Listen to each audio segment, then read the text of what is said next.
Right then, here we are, a neglected property, and it's got a dry rot outbreak. I just wanted to show you a couple of things. There's a leak in the corner that's causing it. In saying that though, most of this dry rot's ancient history. It's happened previously.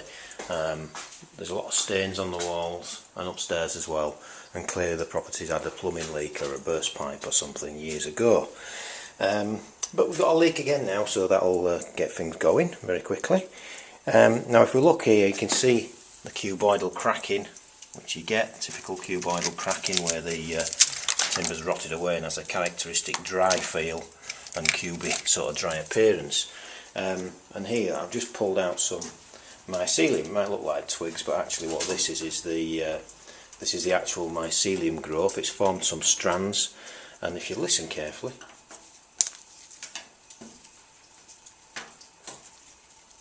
oops, that one didn't quite do it as well. Here we are.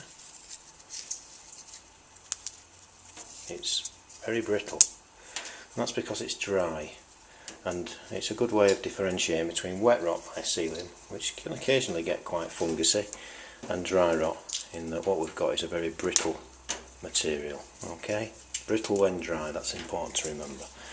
So if we look at the damage that's been done, the entire kitchen all the way along is falling apart, and that's because literally the dry rot has gone through it and caused all this destruction. You see it's all swollen up and curved. We've got the typical sort of bowing of timber as it rots. And here's the rub. If you look, there's a dining room through that hatch. Nice old-fashioned house this. So if we go through this hatch in this room, this is the other side of the wall. There's the hatch we were looking at. Here's the floor, and the dry rot's come through the wall and caused severe decay in the ends of these joists. There you are. Look at the skirting board, you'll see we've got that nice cubing curving. Look at the end section of that, how it's curved. And that's because all the cellulose has been taken out. It's cellulose that gives timber its nice tensile strength, and it's those long chains get broken down, those long molecular chains of cellulose get broken down, and this is what you're left with. There's the back, that's the side profile, and there's the front. You see that curved shape. And just to show you, there's a piece of floorboard, looks perfectly healthy. Turn it over, and there's the underside, all nicely rotted. And the fungus in the ends of the joist there. Mycelium will be growing up the back of the plaster, and we're going to have to do some work here. Now, as I said, I think that the dry rot's an older infection. There is a plumbing leak at the moment, but I don't think that was related to the original decay.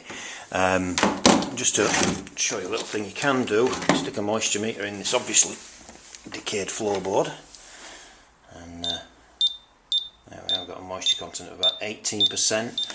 That's slightly raised, but still well below the moisture content we'd want, or the dry rot would want if it was thriving in this timber. Stick it inside that badly decayed joist there, absolutely rotten joist, and not getting a reading at all. That's a lie, 15%. So we know that this really isn't a rampant outbreak currently in progress. You could actually strip all this out, let it dry out, keep the subfloor well ventilated, etc., and you'd be well on your way to getting rid. Obviously we need to repair that leak. My client's buying this property. We need to make sure that there's no other dry rot in the house. I'm going to have a thorough look around, and of course we'll be providing the specification for eradication of this, repair of the damage, and a guarantee for that too. So there you are.